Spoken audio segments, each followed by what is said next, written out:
ಭೂಮಿಯನ್ನ ಒಂದು ದೊಡ್ಡ ಪಜಲ್ ಹಾ ಅಂದ್ರೆ ಒಂದು ಬೃಹತ್ ಪಜಲ್ ಅಂತ ಅಂದ್ಕೊಂಡ್ರೆ ಅದರಲ್ಲಿ ನಮ್ಮ ಭಾರತ ಎನ್ನುವ ಪೀಸ್ ಇದೆಯಲ್ಲ ಅದು ತುಂಬಾ ವಿಚಿತ್ರವಾಗಿದೆ. ಹೌದು, ಖಂಡಿತ. ಪ್ರಕೃತಿಯೇ ಅದಕ್ಕೆ ದೊಡ್ಡ ದೊಡ್ಡ ಗೋಡೆಗಳನ್ನ ಕಟ್ಟಿದೆ. ಅಂದ್ರೆ ಇದನ್ನ ಇಂಡಿಯನ್ ಸಬ್ಕಾಂಟಿನೆಂಟ್ ಅಂತ ಕರೆಯೋದೇ ಅದಕ್ಕೆ. ಇದೊಂಥರ ದೊಡ್ಡ ಪ್ಲೇಗ್ರೌಂಡ್ ಇದ್ದಾಗೆ ಅಲ್ವಾ? ನಾವು ಇವತ್ತು ಈ ಸೋರ್ಸ್ ಬಗ್ಗೆ ಒಂದು ಡೀಪ್ ಡೈವ್ ಅಂದ್ರೆ ಆಳವಾದ ಚರ್ಚೆ ಮಾಡ್ತಾ ಇದ್ದೀವಿ. ಕರೆಕ್ಟ್. ಈ ಪ್ಲೇಗ್ರೌಂಡ್ಗೆ ಯಾರೂ ಕೂಡ ಸಿಮೆಂಟ್ ಕಾಂಪೌಂಡ್ ಕಟ್ಟಿಲ್ಲ. ಬದಲಾಗಿ ನಿಸರ್ಗವೇ ನ್ಯಾಚುರಲ್ ಬಾರ್ಡರ್ಸ್ ನಿರ್ಮಿಸಿದೆ. ಓಹೋ, ನ್ಯಾಚುರಲ್ ಬಾರ್ಡರ್ಸ್. ಹೌದು. ಉತ್ತರದಲ್ಲಿ ಜಗತ್ತಿನ ಅತಿ ಎತ್ತರದ ಹಿಮಾಲಯಾಸ್ ಇವೆ. ಆಮೇಲೆ ಪಶ್ಚಿಮಕ್ಕೆ ಹೋದ್ರೆ ಬಿಸಿ ಬಿಸಿಯಾದ ಥಾರ್ ಡೆಸರ್ಟ್ ಇದೆ. ಇನ್ನು ಕೆಳಗಡೆ 3 ಕಡೆ ನೀರಿನ ಗಡಿಗಳಿವೆ. ಅರೆ, 3 ಕಡೆ ನೀರಾ? ಹೌದು. Arabian sea, bay of Bengal ಮತ್ತೆ ನಮ್ಮ ದೇಶದ ಹೆಸರಿನಲ್ಲೇ ಇರುವ ಇಂಡಿಯನ್ ಓಷನ್. ಈ 3 ಸೇರಿ ನಮ್ಮ ಈ ಪ್ಲೇಗ್ರೌಂಡ್ ಅನ್ನ ಭದ್ರವಾಗಿ ಕಾಯ್ತಾ ಇವೆ. ವಾವ್! ಹಾಗಾದ್ರೆ ಈ ಪ್ಲೇಗ್ರೌಂಡ್ನ ಅತಿ ಎತ್ತರದ ಆಟದ ಜಾಗದಿಂದಾನೇ ನಮ್ಮ ಕಥೆ ಶುರು ಮಾಡೋಣ. ಆ ದೊಡ್ಡ ಮಂಜಿನ ಗೋಡೆಗಳು, ಅದೇ ಹಿಮಾಲಯಾಸ್. ಖಂಡಿತ ಮಾಡೋಣ. ಈ ಸೋರ್ಸ್ನಲ್ಲಿ ಓದಿದಾಗ ನನ್ಗೊಂದ್ ವಿಷಯ ತುಂಬಾ ತಮಾಷೆ ಅನ್ನಿಸ್ತು. ಇವು ಫೋಲ್ಡ್ ಮೌಂಟೇನ್ಸ್ ಅಂತೆ. ಅಂದ್ರೆ ನಮ್ಮ ಮನೆಯಲ್ಲಿ ನೆಲದ ಮೇಲಿರುವ ಒಂದು ದೊಡ್ಡ ಜಮಖಾನ ಅಥವಾ ರಗ್ಗನ್ನ 2 ಕಡೆಯಿಂದ ಜೋರಾಗಿ ತಳ್ಳಿದಾಗ ಅದು ಮಧ್ಯದಲ್ಲಿ ಮಡಚ್ಕೊಂಡು ಮೇರೆ ಕೇಳುತ್ತಲ್ವಾ? ಎಕ್ಸಾಕ್ಟ್ಲಿ. ಮಿಲಿಯನ್ ವರ್ಷಗಳ ಹಿಂದೆ ಭೂಮಿಯ 2 ಬೃಹತ್ ಭಾಗಗಳು ಹಾಗೆ ಡಿಕ್ಕಿ ಹೊಡೆದಾಗ ಈ ಬೆಟ್ಟಗಳು ಸೃಷ್ಟಿಯಾದವು.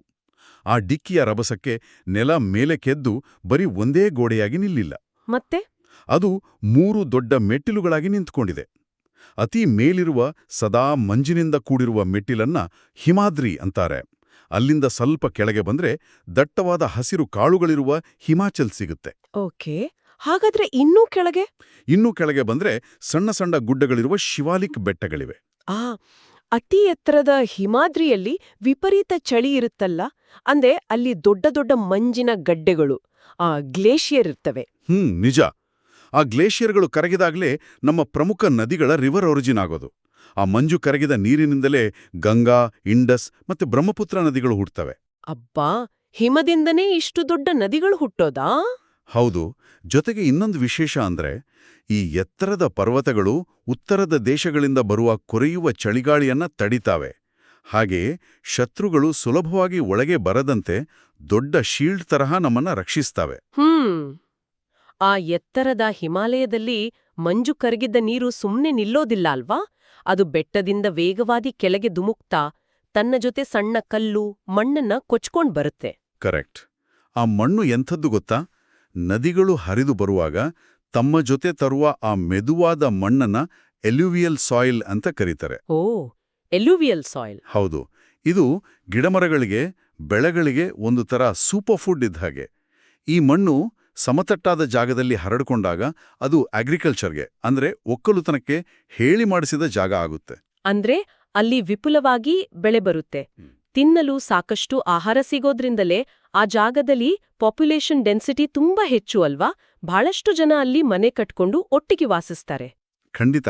ಜೊತೆಗೆ ಆ ಜಾಗ ಸಮತಟ್ಟಾಗಿರೋದ್ರಿಂದ ರಸ್ತೆಗಳನ್ನ ಮತ್ತೆ ರೈಲು ಹಳಿಗಳನ್ನ ಹಾಕಲು ತುಂಬಾ ಸುಲಭ. ಕಾಡು ಅಥವಾ ಗುಡ್ಡಗಳಿಗಿಂತ ಇಲ್ಲಿ ವಾಹನಗಳು ಓಡಾಡೋದು ಸಿಂಪಲ್. ಹಾಗಾಗಿ ಅಲ್ಲಿ ದೊಡ್ಡ ಟ್ರಾನ್ಸ್ಪೋರ್ಟ್ ನೆಟ್ವರ್ಕ್ ಬೆಳೆಯಲು ಸಾಧ್ಯವಾಗಿದೆ. ಆದ್ರೆ ನನಗೊಂದು ಡೌಟ್. ಭಾರತದ ಎಲ್ಲಾ ಕಡೆ ಹೀಗೆ ನದಿಗಳು ಹರಿಯುತ್ತಾ ಹಸಿರಾಗಿರಲು ಸಾಧ್ಯವಿಲ್ಲ ಅಲ್ವಾ? ಹೌದು, ಸಾಧ್ಯವಿಲ್ಲ. ನಾವು ಸ್ವಲ್ಪ ಪಶ್ಚಿಮಕ್ಕೆ ಹೋದ್ರೆ ಅಲ್ಲಿನ ಚಿತ್ರಣವೇ ಬೇರೆ.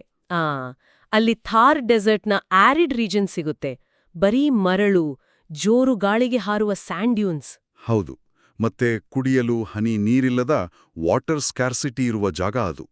ಇಂತಹ ಕಷ್ಟದ ಪರಿಸ್ಥಿತಿಯಲ್ಲಿ ಪ್ರಾಣಿ ಪಕ್ಷಿಗಳು ಬದುಕೋದೇ ದೊಡ್ಡ ಸಾಹಸ. ನಿಜ. ಆದ್ರೂ ಅಲ್ಲಿ ಒಂಟೆಗಳಿರ್ತವೆ ಅಲ್ವಾ? ಖಂಡಿತ. ಇಂತಹ ಕಠಿಣ ಪರಿಸ್ಥಿತಿಯಲ್ಲೂ ನಿಸರ್ಗ ಹೇಗೆ ತನ್ನನ್ನು ತಾನು ಬದಲಾಯಿಸಿಕೊಡುತ್ತೆ ಅನ್ನೋದೇ ಅಡಾಪ್ಟೇಷನ್. ಮರುಭೂಮಿಯ ಸಸ್ಯಗಳು ನೆಲದ ಅತಿ ಆಳದಲ್ಲಿರುವ ಒಂದೇ ಒಂದು ಹನಿ ನೀರಿಗಾಗಿ ತಮ್ಮ ಬೇರುಗಳನ್ನ ಮೀಟರ್ ಗಟ್ಲೆ ಉದ್ದ ಬೆಳೆಸಿಕೊಳ್ಳುತ್ತವೆ. ವಾವ್! ಇನ್ನು ಒಂಟೆಗಳಂತೂ ನೀರಿಲ್ದೆ ವಾರಗಟ್ಲೆ ಮರುಭೂಮಿಯಲ್ಲಿ ನಡೆಯಬಲ್ಲವು. ಮರುಭೂಮಿಯ ಆ ಒಣ ಮರಳು ಹಾರಿ ಬಂದು ನಮ್ಮ ಹಸಿರು ಮೈದಾನಗಳನ್ನ ಹಾಳ್ಮಾಡಿಬಿಡ್ತಿತ್ತೇನೋ? ಅವು ಮರಳಿಗೆ ಅಡ್ಡಲಾಗಿ ದೊಡ್ಡ ಗೋಡೆಯಂತೆ ನಿಂತಿವೆ. ಕರೆಕ್ಟ್. ಇದೇ ಭಾರತದ ಭೌಗೋಳಿಕತೆಯ ಅಸಲಿ ಮ್ಯಾಜಿಕ್ ಅಂದ್ರೆ. ಒಂದೆಡೆ ಮಂಜಿನ ಬೆಟ್ಟಗಳು, ಇನ್ನೊಂದೆಡೆ ಒಣ ಮರುಭೂಮಿ, ಮತ್ತೊಂದೆಡೆ ಫಲವತ್ತಾದ ಮೈದಾನಗಳು. ಈ ವಿಭಿನ್ನ ಭೌಗೋಳಿಕತೆ ನಮ್ಮ ಕ್ಲೈಮೇಟ್ ಮತ್ತೆ ಕಲ್ಚರ್ ಮೇಲೆ ದೊಡ್ಡ ಪ್ರಭಾವ ಬೀರುತ್ತೆ. ಪರ್ವತಗಳಲ್ಲಿ ವಾಸಿಸುವವರು ಚಳಿಗೆ ದಪ್ಪನೆಯ ಉಣ್ಣೆ ಬಟ್ಟೆ ಹಾಕೊಂಡ್ರೆ, ಸಮುದ್ರ ತೀರದಲ್ಲಿರೋರು ಹತ್ತಿ ಬಟ್ಟೆ ಧರಿಸಿ ರುಚಿಯಾದ ಮೀನಿನ ಊಟ ಮಾಡ್ತಾರೆ. ಅಂದ್ರೆ ಪ್ರತಿಯೊಂದು ಜಾಗವೂ ತನ್ನದೇ ಆದ ವಿಶೇಷತೆಯನ್ನು ಹೊಂದಿದೆ ಅಂತಾಯ್ತು. ಹೌದು, 100% ಸತ್ಯ. ಇದೆಲ್ಲ ನೋಡಿದ್ರೆ ನಿಸರ್ಗದ ಆಟ ಎಷ್ಟೊಂದು ಅದ್ಭುತ ಅಲ್ವಾ?